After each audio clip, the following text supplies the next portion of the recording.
2024 లేదా 25లో డిగ్రీ లేదా బీటెక్ చదివారా? సాఫ్ట్‌వేర్ జాబ్ కోసం ఎదురు చూస్తున్నారా? అయితే కోడ్ జ్ఞాన్ 100 డేస్ కోర్సులో చేరండి, జాబ్ సాధించండి.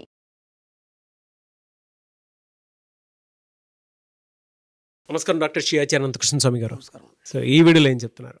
ఒక కొత్త జీవితాన్ని నూతన ఒరవడితో మొదలు పెట్టండి. ఓకేనా? అలాగే పాతవన్నీ మర్చిపోండి. ఎలా ఉంటుందంటే ఇప్పటివరకు మనం ఏమనుకున్నామంటే ఏది మనము చేద్దాం అనుకున్నా సరే మన గతకాలపు జీవితాల్ని ముడేసుకొని ఆ యొక్క అనుభవాల్ని ముడేసుకొని మన జీవితాన్ని ముందుకు కొనసాగిస్తాం. కానీ ఇప్పటివరకు చేసింది అదే కాబట్టి ఒక్కసారి వాటన్నిటి మర్చిపోయి కొత్తగా జీవితాన్ని మొదలు పెడితే అది ఎలా ఉంటుంది, అది డబ్బు సంపద ఐశ్వర్యంతో కూడి ఉంటే ఎలా ఉంటుంది అనే దాని మీద మనం ఫోకస్ చేసినప్పుడు అది పనిచేయడం అనేది మొదలవుతుంది. లేకపోతే ఏమవుతుందంటే ఇదే జీవితం ఇలాగే కొనసాగుతుంది. మన సబ్జెక్ట్కి వచ్చేసరికి ఏంటంటే మనం డబ్బు సంపద ఐశ్వర్యం అనుకున్నాం కాబట్టి మన సబ్జెక్టులో అది మాత్రమే ఉంటుంది, ఇంకా వేరే ఏమి ఉండదు. దానికి సంబంధించి ఏం చెప్తున్నానంటే ముందు ఒక నిర్ణయానికి రండి. మీరు ఏం నిర్ణయం?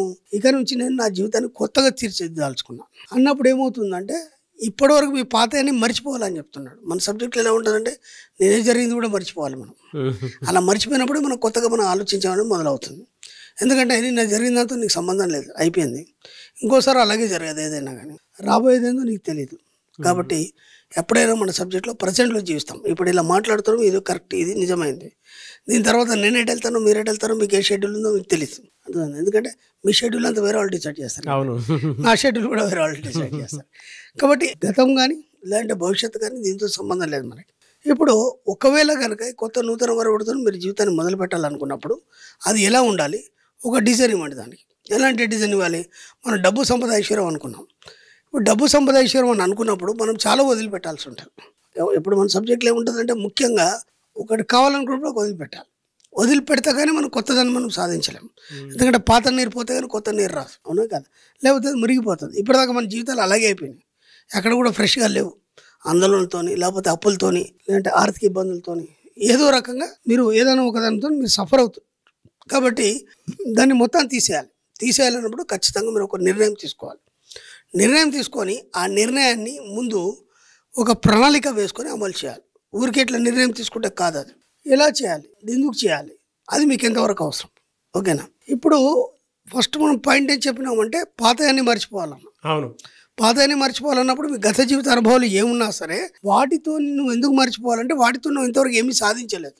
ఒక సామాన్యమైన జీవితమే గడుపుతున్నావు. కొత్తగా నువ్వు జీవితాన్ని ఉద్ధరించింది లేదు, కొత్తగా ఉన్నతంగా నువ్వు జీవించింది లేదు. కాబట్టి వాటిని మర్చిపోవాలి. లేకపోతే ఏమవుతుందంటే ఈ కొత్త జీవితంలో అవి తగులుకుంటే వీటిని డిస్టర్బ్ చేస్తాయి మళ్ళీ.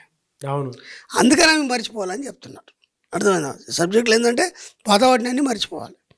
ఎక్కడ కూడా దీంట్లో రానివ్వద్దు. దీంట్లో ఏమేమి ఉంటాయి మనకి? జాలి, కరుణ, దయ, ప్రేమ, ఇవన్నీ ఉంటాయి మనకి. మన సబ్జెక్టులో అవి లేవు. ఇప్పుడు ఏమైపోద్ది? ఇవి లేకుండా ఒక మనిషి ఎలా జీవించగలడు? ఒక క్లయింట్ వచ్చింది, మన క్లాస్కి వచ్చింది ఆవిడ. నేను క్లాస్ మొత్తం వినింది. ఇన్న తర్వాత పర్సనల్గా అపాయింట్మెంట్కి వచ్చింది. నేను ఒక ఆశ్రమాన్ని నిర్వహిస్తున్నాను. ఓకేనా? ఆ child and old age home నిర్వహిస్తున్నాను. మీరన్నారు జాలి, కరుణ, దయ, ప్రేమ అవన్నీ ఉండద్దు అన్నారు. అవన్నీ ఉంటే నేను వాళ్ళని చక్కగా చూసుకోగలుగుతాను. అవన్నీ ఉంటే నేను వాళ్ళని చక్కగా చూసుకోగలుగుతాను అండి. ఇప్పుడు మీరు ఉండొద్దు అన్నారు. ఇప్పుడు నేను ఇటు ఉండాలన్నా అటు ఉండాలన్నా అన్నట్టు. ఎందుకంటే ఆ జాలీకరణ దయ ఉంది కాబట్టి అవి పెట్టుకుందామే. ఓకేనా? కానీ ఇక్కడ విచిత్రం ఏంటంటే చిన్న ఎగ్జాంపుల్ చెప్తాను. ఇప్పుడు ఇంజక్షన్ ఇస్తే నొప్పి అవుతుంది అని నీకు జాలీకరణ దయ్యింది అనుకో, నువ్వు ఇంజక్షన్ ఇవ్వలేవు. అర్థమైందా? ఇంజక్షన్ ఇవ్వాలంటే నీకు అవన్నీ ఉండొద్దు. అక్కడ నీ బాధ్యత మాత్రం వహించాలి. ఇప్పుడు మీ ఆశ్రమంలో ఎందరో వృద్ధులు ఉన్నారు, వాళ్ళకి మెడిసిన్స్ ఇవ్వాలి, ఇంజక్షన్స్ ఇవ్వాలి, అన్నీ చేయాలి కదా. చేయలేనప్పుడు నువ్వు ఎలా చేయాలి? వాళ్ళు తట్టుకోలేరు. తట్టుకోకుండా నువ్వు ఇంజక్షన్ చేయాలి. ఇప్పుడు నువ్వు జాలీకరణ దయ అంటే నువ్వు ఇంజక్షన్ చేయలేవు కదా. కాబట్టి బాధ్యత వహించాలి. నేను చెప్పేది అదే, బాధ్యత వహించాలి. ఇప్పుడు నీ జీవితంలో కూడా నీ జాలి, కరుణ, దయాన్ని పక్కన పెట్టేసి మనం బాధ్యత వహించినప్పుడు కదా నువ్వు అనుకున్నది నువ్వు సాధించగలుగుతావు. ఏ కొద్దిగా దాంట్లో జాలి, కరుణ, దయ, ప్రేమ కానీ కొద్దిగా మిక్స్ అయిపోయింది అనుకోండి, మళ్ళీ వెనక్కి వెళ్ళిపోతాం మనం. అందుకే పాతవన్నీ మర్చిపోమంటున్నాం. పాతవి ఇవన్నీ మనకి ఎలా నాటుకుపోయామంటే మన సబ్కాన్షియస్ మైండ్లో పాయింట్ టు పాయింట్ నాటుకుపోయినాయి. ఏ చిన్నది కూడా ప్రతిదానికి కూడా మనం ఇంటి గురించి కానీ, పిల్లల గురించి కానీ, భార్య గురించి కానీ, బంధువుల గురించి కానీ ఇవన్నీ ఆలోచిస్తున్నాం. ఇక్కడ మనం ఇవన్నీ వదులుకోవాలన్నప్పుడు ఏంటంటే ఈ సమస్యలు ఏవైతున్నాయో, ఇప్పుడు ఒక ఫ్రెండ్ వచ్చాడు, నీకు ఏదో సమస్య అయిపోయాడు, దాంతో నీకు సంబంధం లేదు, నువ్వు వింటే వాడు చెప్తాడు, నువ్వు వినలేదు అనుకొని మళ్ళీ చెప్తాడు వాడు. విన్నాను మళ్ళీ చెప్పాడు.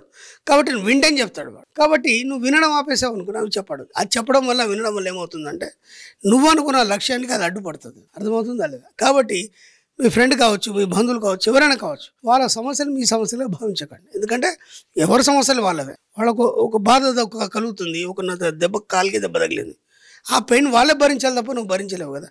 అవును, సానుభూతి మాత్రం చూపగలుగుతావు. ఆ సానుభూతి కూడా అక్కర్లేదు మనకి. ఎందుకంటే సానుభూతి జాలిలో ఏటివాడు ఎదగడు, లేదా వాళ్ళు మనం మీద చూస్తే మనం ఎదగం. నేను ఇంతకుముందు కూడా చెప్పాను, సానుభూతి జాలి మనల్ని నిర్వీర్యుల్ని చేస్తుంది, మనం ముందుకు ఎదగకుండా. కాబట్టి అది కూడా వద్దు మన సబ్జెక్ట్లో అని చెప్పాను నేను. కాబట్టి అవి ఉన్నప్పుడు ఏమవుతుందంటే ఎటు వాళ్ళ మీద డిపెండ్ అవ్వడం అనేది మొదలవుతాం. అవి లేవనుకోండి, నీకు నువ్వు ఆలోచించుకోవడం మామూలు. ఇప్పుడు మీరు ఒక పేషెంట్ ఉన్నారండి, మీరు ఒక రూమ్లో ఉన్నారు, ఓకేనా, మీకు అందరు సేవ చేసే వాళ్ళు ఉన్నారు, ఓకేనా, ఏదో పని మీద అందరూ బయట పోయినారు, మీకు నీళ్ళు అవసరం ఉన్నాయి. నీళ్ళు అవసరం ఉంటే పిలిస్తే వాళ్ళు ఎవరో తెచ్చిస్తారు, మీకు అందుబాటులో లేరు, మీకు విపరీతం దాహం వేస్తుంది, వాళ్ళు వచ్చేదాకా మీరు వెయిట్ చేయలేరు, ఏదో మెల్లిగా వెళ్ళి తీసుకొని తాగుతారా లేదా మీరు? అవునా కదా? ఇప్పుడు ఏమైపోయింది, మీరు చేయగలరు, మీరు అన్నీ చేయగలరు, తప్పని పరిస్థితిలో మీకు అందరు చేసేవాళ్ళు ఉన్నారు కాబట్టి మీరు ఆగిపోయినారు. అర్థమైందా? ఆ సానుభూతి జాలి ఏం చేస్తుంది అంటే మిమ్మల్ని నిర్వీర్యం చేసి కూర్చోబెడుతుంది. ఇప్పుడు ఎవరి మీద మీరు డిపెండ్ కాలేదు, అప్పుడు మీకు మీరు అన్నీ చేసుకోగలుగుతారు, మ్యాక్సిమం చేసుకోగలుగుతారు. అంటే నువ్వు కదలలేని పరిస్థితిలో ఉన్నప్పుడు ఎలాగో నువ్వు హాస్పిటల్లో ఉంటే అక్కడ నర్సులు ఉంటారు. కానీ ఇట్లాంటి సిచ్యువేషన్లో మాత్రం మనం ఏం చేస్తామంటే అందరి మీద డిపెండ్ అవుతాం. అందరి జాలి, కరుణ ఇవన్నీ కూడా మనకు పట్టి పీడించేస్తున్నా మనం ముందుకు తీసుకెళ్తాం. కాబట్టి ఒకటేదైతే నువ్వు నిర్ణయం తీసుకున్నావు ఖచ్చితంగా, ఆ నిర్ణయం తీసుకున్నప్పుడు ఖచ్చితంగా ఉండాలన్నప్పుడు ఇవన్నిటి దూరం చేసుకున్నప్పుడు మాత్రమే అది నువ్వు సాధించడం అనేది జరుగుతుంది. కాబట్టి దానికోసం మీరు ఒక్కసారి కఠినమైన నిర్ణయం తీసుకోండి. నేను డబ్బు, సంపద, ఐశ్వర్యమా, లేదంటే సమాజము, బాధ్యతలు, ఈ ప్రేమ, జాలి, కరుణ, దయన, వీటన్నిటినీ కొన్ని రోజులు పక్క పెట్టేస్తే మీరు అనుకున్నది సాధిస్తారు. ఆ తర్వాత ఆటోమేటిక్గా ఎలా వస్తాయని నేను మళ్ళీ చెప్తాను. ఎందుకంటే అవి వదిలిపెట్టమని చెప్పట్లే, అవి వాటంతటా అవి సహజంగా ఎలా వస్తాయి, మీలోంచి ఎలా ఉత్పన్నం అవుతాయి. ఇప్పుడు మాత్రం కఠినంగా ఉన్నప్పుడు మీరు ఏమైనా సాధిస్తారు. సాధించిన తర్వాత మీకు తెలియకుండానే మీ యొక్క మైండ్, మీ యొక్క సోల్ ప్యూరిటీ సంతరించుకొని ఆ జాలి, కరుణ, దయ వేరుంటుంది, దాంట్లో ఉన్న తృప్తి వేరు. ఎప్పుడున్న స్వార్థం అవుతుంది, దాంట్లో స్వార్థం ఉంటుంది. కాబట్టి ఒక్కసారి ప్రయత్నం చేయండి. ధర్మం గురించి మనం మాట్లాడుకునేటప్పుడు పలానా తప్పు అని అంటే దాని వెనక ఒక పెద్ద కారణం ఉంటే తప్ప పెద్దవాళ్ళు ఇది తప్పు అని చెప్పేసి చెప్పలేదు. మీరు అప్పుడప్పుడు అంటుంటారు, నేనేం చెప్పలేదండి, ఇది ఋషుల ఎంగిలి, నేను చెప్పేటువంటి నాలెడ్జ్ అంతా అని చెప్పారు. మీరు చెప్తుంటే నాకు ఆ విషయాలు గుర్తొస్తున్నాయి అనమాట. అంటే మీరు దాని మీద ఎందుకు ఫోకస్ చేయకూడదు, దీని మీద ఎందుకు ఫోకస్ చేయాలి అంటే డబ్బు, సంపద, ఐశ్వర్యం అనేటువంటి వాటి మీద నువ్వు ఎందుకు ఫోకస్ చేయాలి, జాలి, దయా, కరుణ అనేటువంటి దాని మీద, సానుభూతి మీద ఎందుకు చేయకూడదు అని అంటే దాని వెనక ఇలాంటి సైంటిఫిక్ రీజన్స్ కొన్ని ఉంటాయని చెప్పి మీరు చెప్పేంత వరకు చాలా డీటెయిలింగ్ నాలెడ్జ్.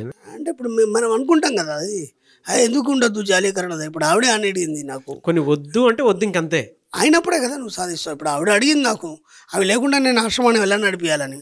కొన్ని టైంలో ఇప్పుడు వృద్ధాశ్రమం అన్నావు, పిల్లలే అన్నారు, మందులు వేసుకోరు, ఇబ్బంది పెడతారు, అప్పుడు నువ్వు గట్టిగా ఓ మాట అనేవో లేకపోతే గిచ్చో గిల్లో తినిపిస్తావు, తాపిస్తావు కదా.